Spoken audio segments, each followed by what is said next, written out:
Coucou les gourmands, je suis contente de vous retrouver pour une nouvelle vidéo. Alors vous allez voir, cette semaine je vous ai un peu oublié, on était tous malades à la maison donc autant dire que je n'ai pas du tout filmé. Donc pour vous faire une vidéo et rester dans l'algorithme de YouTube, je vais vous montrer des recettes que je vous avais déjà préparées il y a de nombreuses années sur la chaîne. Donc si vous êtes là depuis le début, peut-être que vous vous en souviendrez, sinon vous allez pouvoir les redécouvrir avec donc une recette présentée par mon mari et ma petite sœur également. Donc bon visionnage à vous.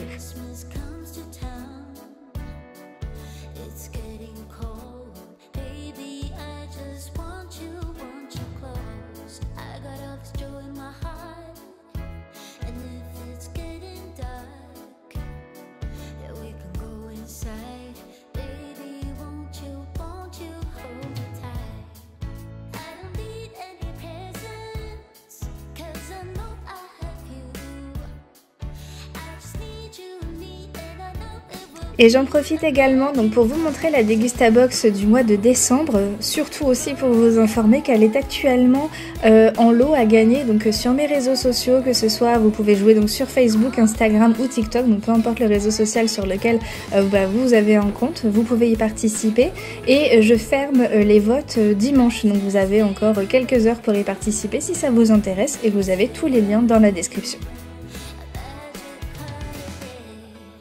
On passe maintenant au goûter et accroche-toi, c'est œufs tartonnois qui défoncent sa race. Comme je sais déjà que tu veux refaire ce chef-d'œuvre, on va commencer par la pâte. Il te faut de la farine, de la poudre d'amande, un œuf, du sucre et du beurre pommade. Ici super simple, on mélange tout ensemble pendant 2 minutes 30 à l'aide d'un robot ou pendant 10 minutes avec de l'huile de coude.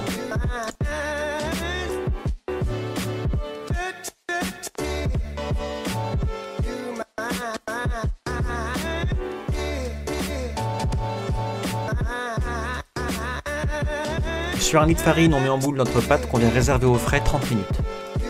Pendant ce temps, on va préparer la garniture avec du beurre pommade, de la poudre d'amande, un œuf, des noix, de la crème liquide et du sucre. Dans un premier temps, on va réaliser la crème d'amande en assouplissant le beurre et en lui ajoutant la poudre d'amande et l'œuf. Toujours sur un litre de farine, on vient abaisser notre pâte au diamètre du moule.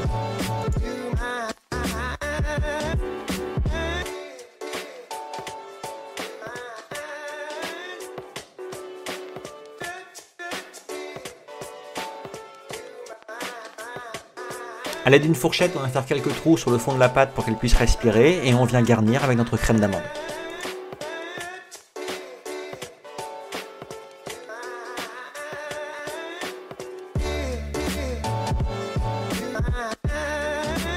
Alors ici c'est facultatif, étant donné qu'il y avait un surplus de pâte, elle l'a emporte-piécé pour faire de la décoration.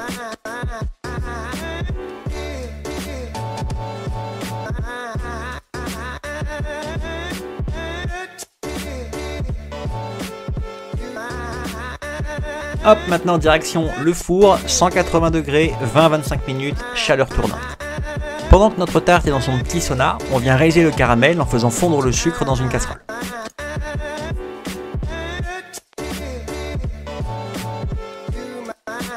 Une fois le sucre totalement fondu, on vient incorporer notre crème. Attention, elle doit être à température ambiante. Une fois la crème bien incorporée, il ne nous reste plus qu'à ajouter les noix.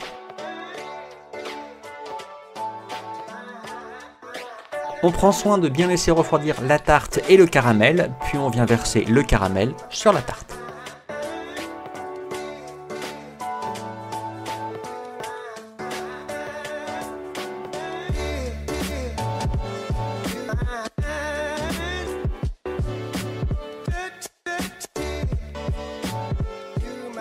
Des très bonnes surprises avec de la clémentine épicée. J'ai utilisé une petite cuillère d'épices de vin chaud, donc des jardins de Gaïa, et également un mélange donc de badiane, de cardamome et de bâton de cannelle. Petite pensée à tous ceux qui jouent au jeu Make Café. J'ai épluché 3 clémentines pour y récupérer les quartiers et couper en deux donc les 3 autres et venir récupérer le jus dans une casserole. Dans ce jus, je vais venir y remettre donc les clémentines coupées en quartiers et toutes les épices. Je vous laisse imaginer les odeurs qui se dégagent de cette casserole, là je ferme les yeux et je suis en plein marché de Noël. Donc je vais venir faire cuire à feu doux ce mélange et je vais arrêter la cuisson au premier bouillonnement.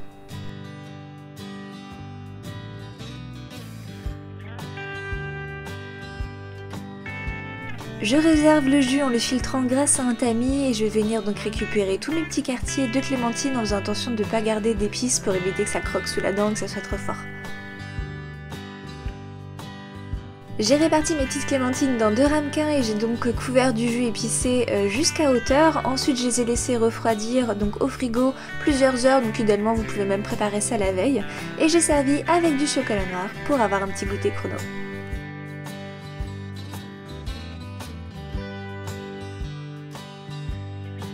Pour le repas du midi, couronne de Noël, tomates et pesto. Pour cette recette, j'ai besoin d'un oignon, de tomates concentrées, de filets de dinde, de pesto, de tomates cerises et d'une pâte brisée.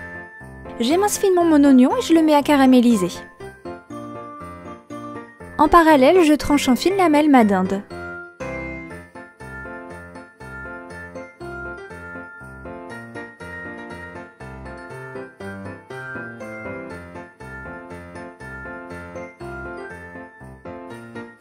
J'utilise un bol pour marquer ma pâte afin de délimiter ma découpe pour la couronne.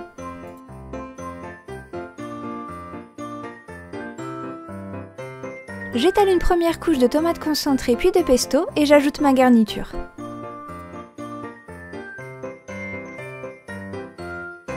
Je rabats les bords pour former ma couronne, puis j'ajoute de la tomate concentrée, du pesto et mes tomates cerises. Direction le four 20 minutes à 180 degrés. J'accompagne ma couronne d'une salade.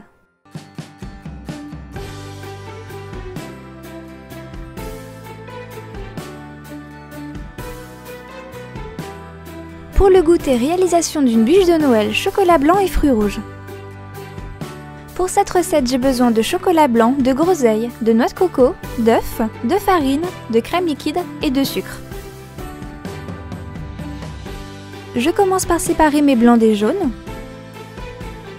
Puis je mélange le sucre, le jaune d'œuf, la farine et la noix de coco. Je viens monter mes blancs en neige, que j'incorpore délicatement à ma pâte.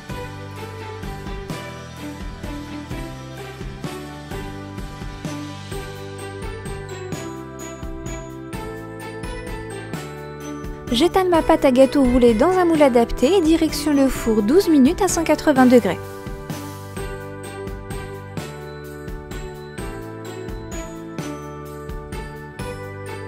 J'humidifie généreusement un torchon pour pouvoir enrouler mon gâteau sans que celui-ci ne se casse.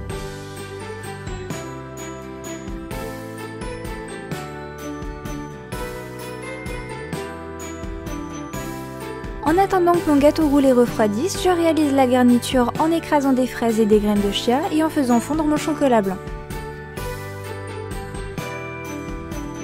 Une fois que le chocolat est fondu, j'y incorpore de la crème.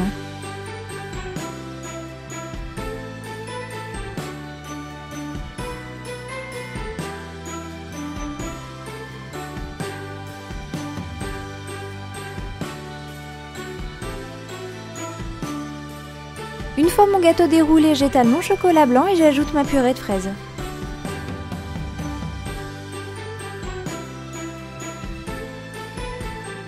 Il ne reste plus qu'à recouvrir la bûche de chocolat blanc et de la décorer.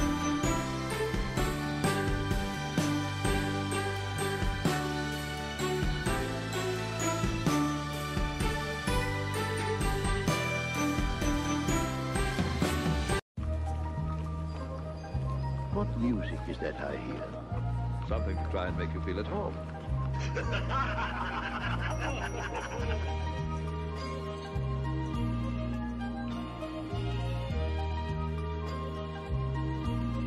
Pour le repas du soir, terrine de saumon et ses toasts. Il me faut du saint-moré, du saumon fumé, du concombre, de la groseille et du sel citronnette. Je commence par tamiser mon mini-moule.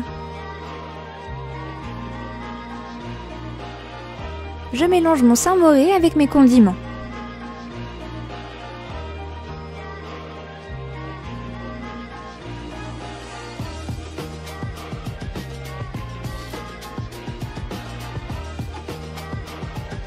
Je découpe finement des tranches de concombre.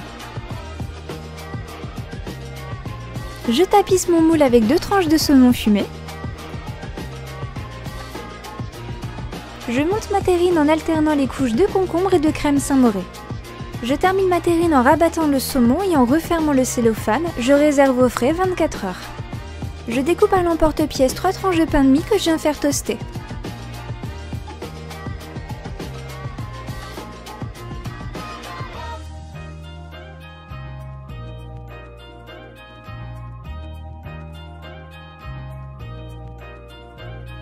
Je réalise une rosace de concombre sur une tranche de fromage que je viens également emporte-piécer. Une fois la terrine déballée, il ne me reste plus qu'à dresser mon assiette.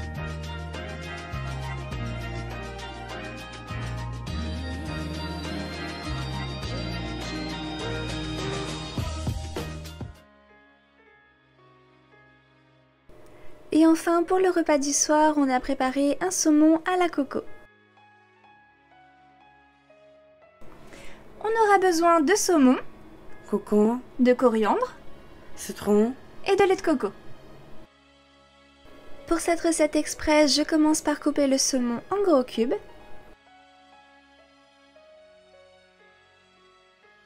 Je roule mes citrons avant de les presser car c'est ce qui va faire en sorte qu'ils rendent le plus de jus et on en aura besoin car c'est ce qui va faire cuire notre saumon. j'ai coupé rondelles, concombre.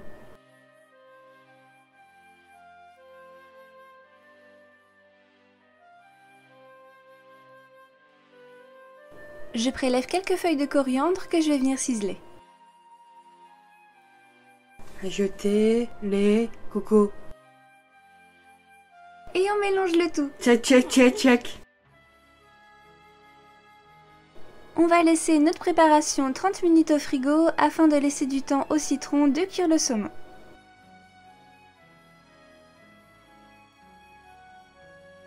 La recette, c'est ça que je préfère. C'est vrai que cette recette était très bonne et en plus, comme vous vous souvenez peut-être, on a tourné cette vidéo en pleine canicule avec Marie, donc autant vous dire qu'avoir un plat rafraîchissant pour le soir, c'était nickel. Je vous souhaite à tous de passer un excellent week-end et on se retrouve la semaine prochaine pour une nouvelle vidéo. Au revoir et à bientôt. Et des bisous! Un bisou.